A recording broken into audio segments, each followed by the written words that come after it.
जानवर है तो जानवर पढ़ंदो, जेका मखलूक है नबी सल्लल्लाहु अलैहि वसल्लम फरमाया साजे का बि आहे उहा पढ़णु शुरू करे छॾी। हदीस मुबारक में तो अचे अद्दालु अलल ख़ैरि कफ़ाइलिही, नेकी ते रहनुमाई करणु ईअं ई आहे ॼण पाण नेकी कयईं। हाणे हिन लब्बैक अल्लाहुम्मा लब्बैक पढ़ियो, हिनखे सवाबु मिलंदो, पर इन जे ॿुधी करे जेको पढ़ंदो, पथर पढ़ंदो, वण पढ़ंदो, को मखलूक पढ़ंदी, त उनजो बि सवाबु हिन माण्हू खे ज़रूरु मिलंदो।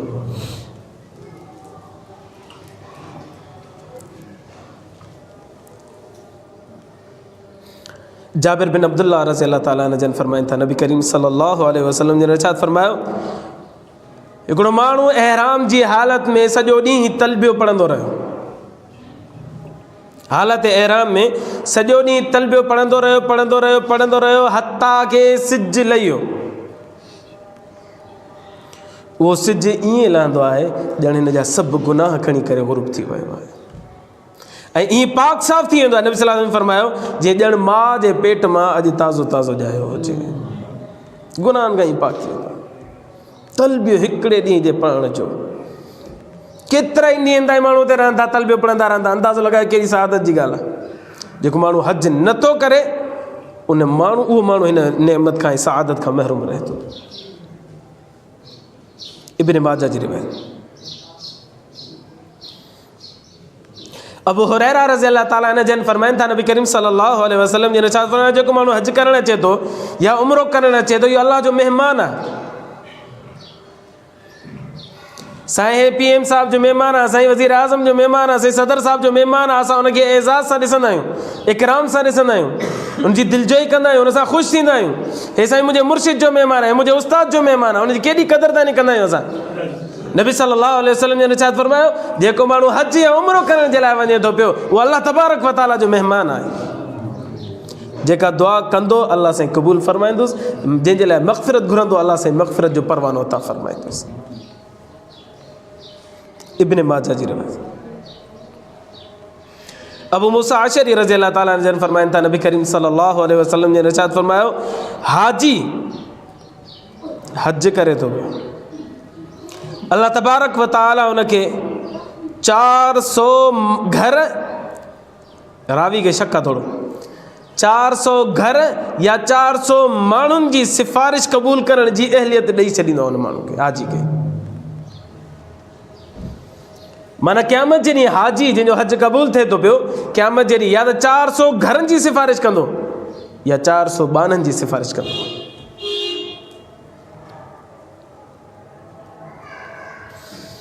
हरम में माण्हू जॾहिं पुॼंदो न त हुते हिकिड़ी नेकी 1 लख नेकियुनि जे बराबरि आहे। हदीस मुबारक अब्दुल्लाह बिन अब्बास रज़ी अल्लाह ताला अन्हु बीमारी थी पिया आख़िरी उमिरि में, त पंहिंजे औलाद खे जमा कयूं, औलाद खे जमा करे फरमायो, नबी करीम सल्लल्लाहु अलैहि वसल्लम जिन इरशाद फरमायो, जेको माण्हू मके खां पंध हज करे थो पियो, उनखे हिक कदम ते 700 नेकियुनि जो सवाबु अल्लाह साईं फरमाए थो, अता फरमाए थो।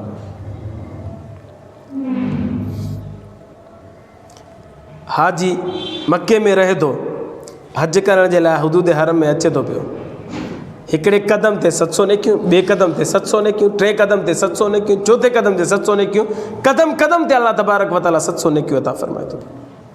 पोइ अॻिते फरमायूं त उहा हिकिड़ी नेकी हरम जी हरम जी 1 लख नेकियुनि जे बराबरि हूंदो। हिकिड़ी नेकी हरम जी 1 लख नेकियुनि जे बराबरि हूंदो। हाणे अंदाज़ो लॻायो त केतिरा कदम खणंदो, पोइ वरी केतिरियूं नेकियूं लिखबियूं, वरी उहा सभु जूं सभु नेकियूं जेके आहिनि ज़र्ब कयूं वञनि हरम जी हिकिड़ी नेकी सां, त किथे वञी पहुतो। इहा सआदत अल्लाह तबारक व तआला हाजी खे अता फरमाए थो। हसन बसरी रहमतुल्लाह अलैह फरमाइनि था त जेको माण्हू हज ते अचे थो पियो, हरम में अची करे नेकी हिकिड़ी करे थो, अल्लाह साईं 1 लख नेकियुनि जो सवाबु अता फरमाए थो पियो। जेकॾहिं 1 रोज़ो हुते अची रखे थो पियो, अल्लाह साईं 1 लख रोज़े जो सवाबु अता फरमाए थो पियो। जेकॾहिं 1 दिरहम सदको करे थो, अल्लाह साईं 1 लख दिरहम सदको करण जो सवाबु अता फरमाए थो पियो।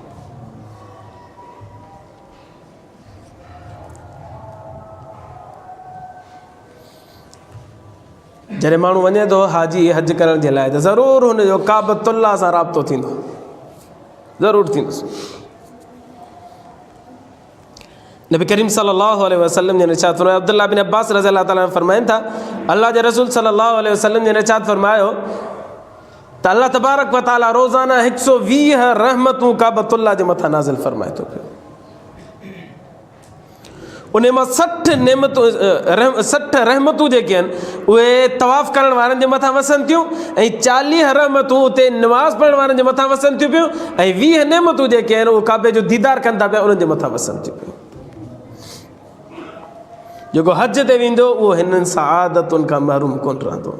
या त काबतुल्लाह में वञी करे तवाफ़ कंदो, या त उते वञी नफ़िलूं पढ़ंदो, कुझु बि न कंदो, पासे में कुर्सी विझी करे काबतुल्लाह जो दीदार कंदो रहंदो न, त बि अल्लाह जी रहमतूं हुनजे मथां वसंदियूं रहंदियूं। 120 रहमतूं वसनि थियूं रोज़ाना, 60 रहमतूं तवाफ़ वारनि जे मथां, 40 रहमतूं निमाज़िन जे मथां, ऐं 20 नेमतूं काबतुल्लाह जे दीदार करण वारे जे मथां।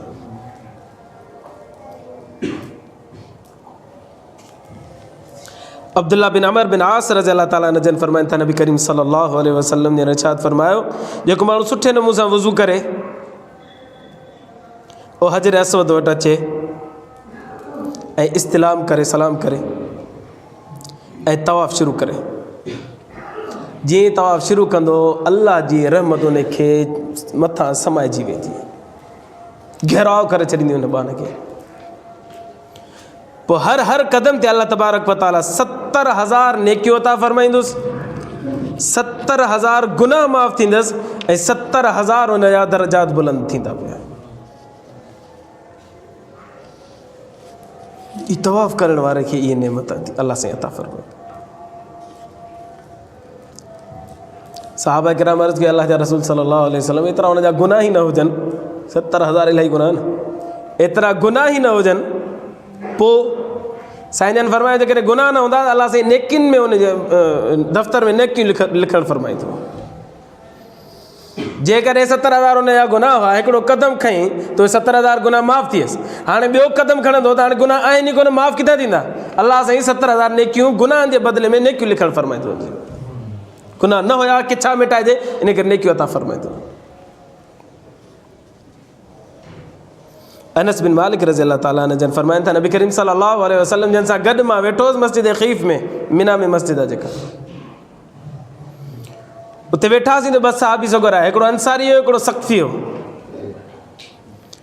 अची नबी सल्लल्लाहु अलैहि वसल्लम खां सलाम दुआ कयूं ऐं अर्ज़ु करणु लॻा, अल्लाह जा रसूल सल्लल्लाहु अलैहि वसल्लम कुझु सवालात तव्हां खां करणा आहिनि। पाण करीम सल्लल्लाहु अलैहि वसल्लम जन इरशाद फरमायो, तव्हां सवाल कंदो या मां तव्हांखे सवाल ॿुधायां, उन्हनि जा जवाब बि ॿुधायां? ताजुब में पइजी विया। पर मैं अल्लाह जा रसूल सल्लल्लाहु अलैहि वसल्लम जॾहिं बि तव्हांजी मजलिस में ईंदा आहियूं असांजो ईमान ताज़ो थी वेंदो आहे। तो नबी सल्लल्लाहु अलैहि वसल्लम खे अल्लाह साईं जिब्रील अमीन मोकिले छॾियो ऐं जिब्रील अमीन जल्दी जल्दी ॿुधाए साईं ही सवाल करण जे लाइ 2 ॼणा अचनि था। पोइ फरमायो, हा साईं भला सवाल बि ॿुधायो ऐं जवाब बि ॿुधायो। अंसारी साहबी खे फरमायो, तूं ही सवाल करणु आहे त साईं जॾहिं माण्हू हज जे लाइ घरां निकिरे थो पियो त हुनखे छा सवाबु मिलंदो? जॾहिं तवाफ़ करे थो त सवाबु छा मिलंदुसि? तवाफ़ खां पोइ 2 नफ़िलूं पढ़े थो त हुनखे छा सवाबु मिलंदो? सफ़ाई मरवा में भॼंदो त हुनखे छा सवाबु मिलंदो? ऐं मैदान अराफ़ात में वक़ूफ़ करे थो त हुनखे छा सवाबु मिलंदो? ऐं जमरात जेका शैतान खे कंकरियूं हणे थो त हुनखे छा सवाबु मिलंदो?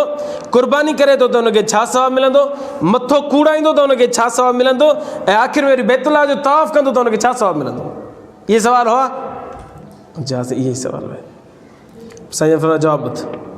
नबी करीम सल्लल्लाहु अलैहि वसल्लम जन फरमायो, जॾहिं बानो घर मां निकिरे थो पियो पंहिंजी ॾाची ते सवार थी करे त मां हज कयां, अल्लाह साईं ॾाची जे हर क़दम ते हिकु नेकी अता फरमाए थो ऐं हिकु गुनाह माफ़ फरमाए थो। जॾहिं काबतुल्लाह जो अची तवाफ़ करे थो पियो, अल्लाह तबारक व तआला हुन जे हिकिड़े क़दम ते हिकु गुनाह माफ़ फरमाए थो, हिकु नेकी अता फरमाए थो ऐं हिकु दर्जो बुलंद फरमाए थो पियो। पहिरियां त 70,000 नेकियूं, 70,000 गुनाह माफ़ थियनि था पिया, हिन में हिकु नेकी हिकु गुनाह माफ़ थिए थो, हिकु दर्जो बुलंद थिए थो पियो। ॿिन्ही हदीसुनि में तज़ाद थी वियो। जवाब इहो आहे त जंहिं माण्हू जो जेॾो वॾो इख़लास हूंदो न उनखे ओहिड़े नमूने सां अलाह से इनाम अता फ़रमाईंदो। जंहिंजो इख़लास थोरो हूंदो त उनखे क़दम ते हिकिड़ी नेकी, हिकिड़ो गुनाह माफ़, हिकु दर्जो बुलंद थींदो। जेकॾहिं इख़लास सां पुर आहे त अलाह तबारक व तआला क़दम ते 70,000 नेकियूं ॾींदो, 70,000 गुनाह माफ़ फ़रमाईंदो। तवाफ़ खां पोइ साईं नफ़िल पढ़िबो त पोइ हुनजो सवाबु छा आहे? नबी सल्लल्लाहु अलैहि वसल्लम जे इरशाद फ़रमायो त इस्माइल अलैहिस्सलातु वस्सलाम जी औलाद मंझां हिकु ग़ुलाम खे आज़ादु करण जो जेको सवाबु मिलंदो न, बरक़त नफ़िल पढ़ण जो, उहो सवाबु अलाह साईं अता फ़रमाईंदो। सफ़ाई मरवा में जॾहिं माण्हू भॼे थो पियो त नबी सल्लल्लाहु अलैहि वसल्लम जे इरशाद फ़रमायो 70 ग़ुलाम आज़ादु करण जो अलाह साईं सवाबु अता फ़रमाए थो। जेको माण्हू हज ते वेंदो हिन सआदतुनि खां महरूम न रहंदो, अलाह साईं सआदत उनखे नसीब फ़रमाए थो। जॾहिं मैदान अरफ़ात में माण्हू वञे थो, नबी सल्लल्लाहु अलैहि वसल्लम जे इरशाद फ़रमायो अल्लाह तबारक व तआला फ़रिश्तनि खे फ़रमाईंदो आहे, फ़ख़्र सां फ़रमाईंदो आहे, ॾिसो मुंहिंजा बाना जेके आहिनि बग़ैर सिबियल कपिड़ा पाए करे एहराम जी हालत में जहिड़ो कफ़न पाए करे आया आहिनि ऐं हुननि जा हाल बुरा हाल लॻा पिया आहिनि, मुंहं ते मिटी लॻी पई अथनि, वारनि में मिटी लॻी पई अथनि ऐं उहे कंहिं बि क़िस्म जे ज़ेब व ज़ीनत खां परे आहिनि। इहे सभु कंहिंजे इश्क़ में आहिनि? फ़रिश्ता चवंदा अलाह साईं तुंहिंजे इश्क़ में। अलाह साईं फ़रमाईंदो ठीकु आहे, वञो हुननि जे कननि में उन्हनि खे वञी ऐलान कयो, मां अल्लाह तबारक व तआला तव्हांजे लाइ मग़फ़िरत जो ऐलान फ़रमाए छॾियो।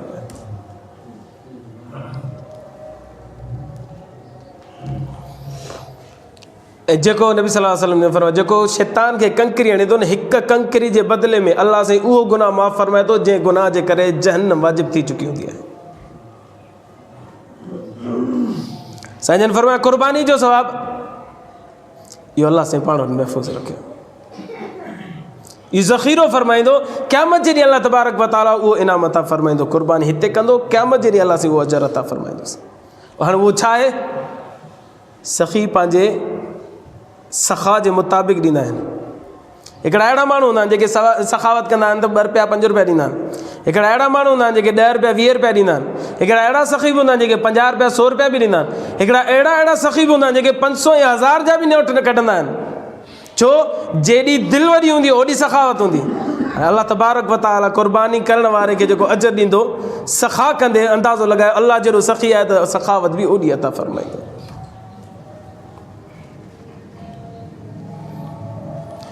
जेको माण्हू आख़िर में मथो कुड़ाए थो पियो त उनखे अल्लाह तबारक व तआला हर हिकु वार जे एवज़ में हिकिड़ी नेकी अता फ़रमाए थो ऐं हिकु गुनाह ख़तमु करणु फ़रमाए थो।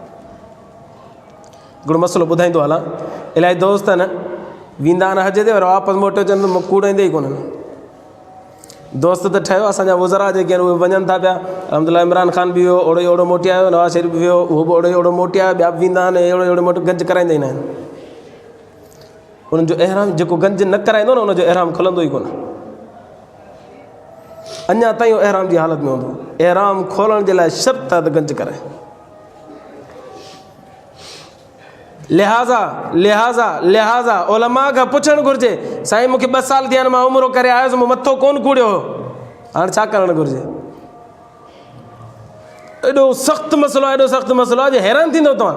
अहिड़े माण्हू खे जंहिंजो एहराम नथो खुले, घरवारी जे वेझो वञणु जाइज़ कोन्हे, ख़ुशबू इस्तेमालु करण बि जाइज़ कोन्हे, साबुण ख़ुशबू वारो इस्तेमालु करणु जाइज़ कोन्हे।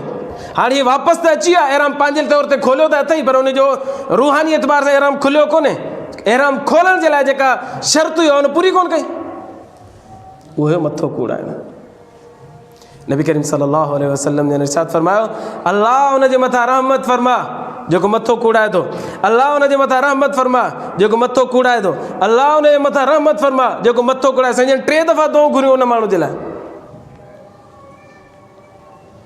जेकॾहिं मथो नथो कूड़ाए त ॿियो ऑप्शन इहो आहे, उहो लॻाराए छॾे, मशीन लॻाराए छॾे, वार इंच खां नंढा कराए छॾे, जेतिरो हथ जी इंच अथसि उन खां नंढा कराए छॾे, सफ़ा मशीन लॻाराए छॾे। ॿियो ऑप्शन इहो आहे, बाक़ी ईअं हितां पकिड़े करे हिकिड़ो वार कटे, हितां पकिड़े 2 वार कटे, इहो ग़लति आहे। इन माण्हू जो एहराम कोन खुलंदो। आख़िरी अमल जॾहिं आख़िर में माण्हू तवाफ़ अची करे थो काबतुल्लाह जो, नबी करीम सल्लल्लाहु अलैहि वसल्लम ने इरशाद फ़रमायो, जेको माण्हू आख़िर में अची तवाफ़ करे थो पियो, उहो इन हाल में कंदो आहे जो उनजे ज़िम्मे हिकु बि गुनाह कोन हूंदो आहे। पोइ फ़रिश्तनि खे अलाह से फ़रमाईंदो, वञो इन जे पुठी ते वञी थपकी ॾियो ऐं कननि में ऐलान कयो त तव्हां ईअं पाक साफ़ थी चुका आहियो ॼण मां जे पेट मां अॼु निकिता आहियो ॼाया वञो वञी नई ज़िंदगी गुज़ारियो पंहिंजी। त हीअ सभु नेमतूं ऐं सआदतूं जेको हज करणु वेंदो उनखे अलाह साईं अता फ़रमाए थो। हज जा फॉर्म भरजनि पिया, जंहिंजो हज न आहे थियल गुज़ारिश आहे उनखे त दिलि सां गुज़ारिश आहे त पंहिंजो हज कयो जंहिंजे मथां फ़र्ज़ु थी चुको आहे।